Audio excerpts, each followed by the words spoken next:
रात के सन्नाटे में जब पूरा शहर गहरी नींद में था, तभी एक ऐसी चीख सुनाई दी जिसने सबको दहला दिया। एक पुराना घर, जमीन पर खून की लकीर और एक रहस्य जो अब तक कोई सुलझा नहीं पाया। स्वागत है आपका मर्डर मिस्ट्री हब चैनल पर, जहां हम लेकर आते हैं सच्ची घटनाओं पर आधारित डरावनी और रहस्यमयी कहानियां। तो बने रहिए हमारे साथ, क्योंकि आज हम खोलेंगे उस वारदात के राज जिसने पूरे शहर को हिला दिया था। रात के करीब 11 बजे थे। पुलिस इंस्पेक्टर राजीव अपने ऑफिस में फाइलें देख रहे थे कि तभी फोन बजा। फोन पर एक डरी हुई औरत की आवाज आई, हेलो, प्लीज जल्दी आइए, कोई मेरे घर में कोई घुस आया है। राजीव ने तुरंत लोकेशन पूछी और टीम लेकर वहां पहुंचे। दरवाजा अंदर से टूटा हुआ था, घर अस्तव्यस्त था, अलमारी खुली हुई और जेवर गायब। लेकिन सबसे हैरान करने वाली बात ये थी कि कॉल करने वाली औरत कहीं नहीं मिली। तलाशी लेने पर उन्हें ड्राइंग रूम की दीवार पर खून से लिखा एक वाक्य दिखा, बहुत देर हो गई इंस्पेक्टर। राजीव समझ गए कि यह सिर्फ चोरी नहीं बल्कि एक प्लान किया हुआ अपराध था। कॉल करने वाली औरत असली शिकार थी और अपराधी पहले से उसकी हर हरकत पर नजर रख रहा था।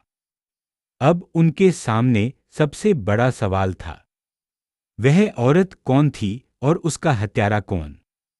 इंस्पेक्टर राजीव ने घर की तलाशी जारी रखी। कमरे के कोने में उन्हें एक मोबाइल फोन मिला जिस पर आखिरी डायल किया गया नंबर पुलिस स्टेशन का ही था, यानी कॉल उसी औरत ने किया था। लेकिन फोन में सेव नाम था मीरा पूर्णविराम। पुलिस ने तुरंत डेटा खंगाला। मीरा नाम की यह महिला पिछले 6 महीने से इसी घर में रह रही थी। पड़ोसियों ने बताया कि वह अकेली थी, ज्यादा किसी से मिलती जुलती नहीं थी। घर से कुछ दूरी पर लगे सीसीटीवी कैमरों की फुटेज निकलवाई गई। राजीव ने देखा, रात 10 बजे एक काली कार घर के बाहर आकर रुकी। उसमें से एक नकाबपोश आदमी उतरा और घर के अंदर गया।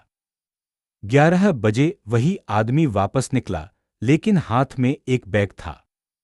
फुटेज को जूम करने पर बैग पर खून के छींटे साफ दिख रहे थे। जांच से पता चला कि काली कार का नंबर नकली था। लेकिन राजीव को एक और चीज दिखी, कार की पिछली शीशे पर एक गैरेज का स्टिकर लगा था। पता करने पर मालूम हुआ कि वह कार 3 दिन पहले ही पास के एक वर्कशॉप से सर्विस होकर गई थी और सर्विस बुक में मालिक का नाम लिखा था विक्रम सिंह। विक्रम सिंह एक बिल्डर था जिसके खिलाफ पहले भी धोखाधड़ी के कई केस चल रहे थे। अब राजीव के सामने 2 सवाल थे। पहला, मीरा और विक्रम का क्या रिश्ता था? दूसरा और सबसे अहम, क्या मीरा जिंदा है या उसका कत्ल हो चुका है? इंस्पेक्टर राजीव ने विक्रम सिंह को गिरफ्तार कर लिया। पूछताछ शुरू हुई। राजीव, विक्रम से सच सच बता, तू मीरा को जानता है ना? विक्रम थोड़ा घबराते हुए, हाँ जानता हूं, वो मेरी पार्टनर थी, प्रॉपर्टी में हम साथ काम करते थे। राजीव ने कहा, उस रात तू उसके घर क्यों गया? विक्रम, मैं पैसे लेने गया था, उसने मेरे 50 लाख दबा लिए थे।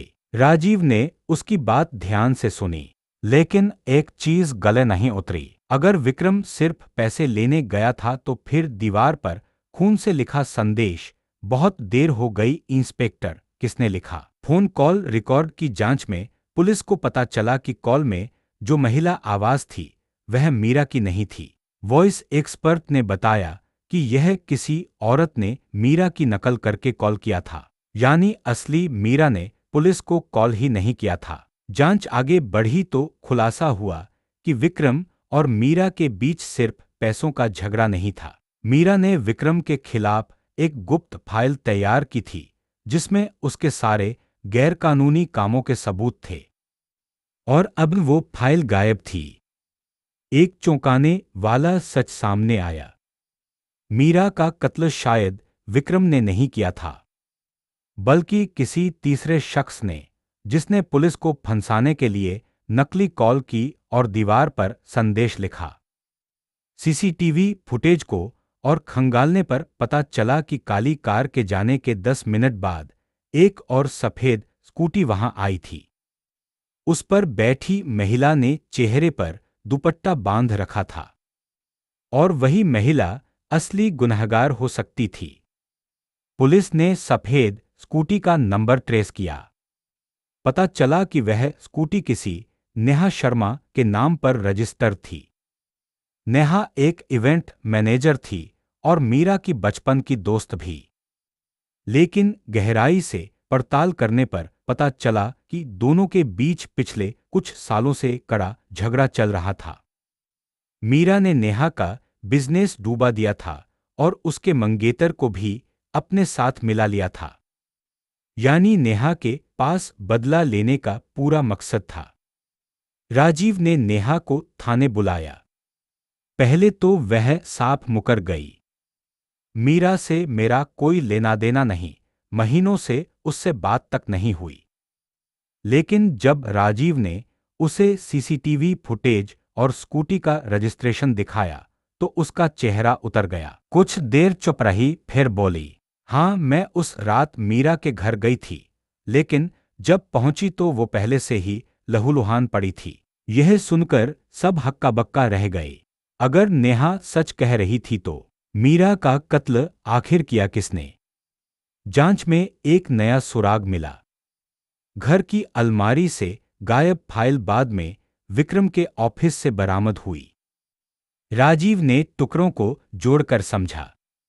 विक्रम ने पैसे और फाइल लेने के लिए मीरा से भिड़ंत की। लेकिन जब वह घर से निकला तब तक मीरा जिंदा थी। उसके बाद नेहा पहुंची और उसने देखा कि मीरा खून से लथपथ थी। अब शक इस ओर गया कि शायद कोई तीसरा शख्स इस खेल में शामिल था। और तभी फॉरेंसिक रिपोर्ट आई। दीवार पर जो खून से लिखा संदेश था वह मीरा का खून नहीं बल्कि किसी और का था। यानी मीरा का कत्ल अब तक साबित ही नहीं हुआ था। फॉरेंसिक रिपोर्ट से राजीव का शक गहरा गया। अगर दीवार पर लिखा खून मीरा का नहीं था तो फिर मीरा कहाँ थी? पुलिस ने फोन ट्रैक किया। आखिरी लोकेशन मीरा के घर से 10 किलोमीटर दूर एक फार्म हाउस की मिली। टीम तुरंत वहां पहुंची। दरवाजा तोड़ा गया। अंदर मीरा जिंदा बैठी थी, चेहरे पर हल्की मुस्कान और सामने लैपटॉप। राजीव ने सख्ती से पूछा, मीरा ये सब क्या है? कॉल, खून, फाइल सब नकली था। मीरा ने हंसते हुए कहा, इंस्पेक्टर, ये सब मैंने ही प्लान किया। विक्रम मेरा इस्तेमाल कर रहा था और नेहा मुझसे बदला लेना चाहती थी। दोनों को फंसाने का यही सबसे अच्छा तरीका था। असल में दीवार पर लिखा संदेश उसने पहले से तैयार नकली खून से लिखा था। नकली कॉल भी उसने कराई ताकि पुलिस तुरंत पहुंचे और फिर वह गायब होकर फार्म हाउस आ गई।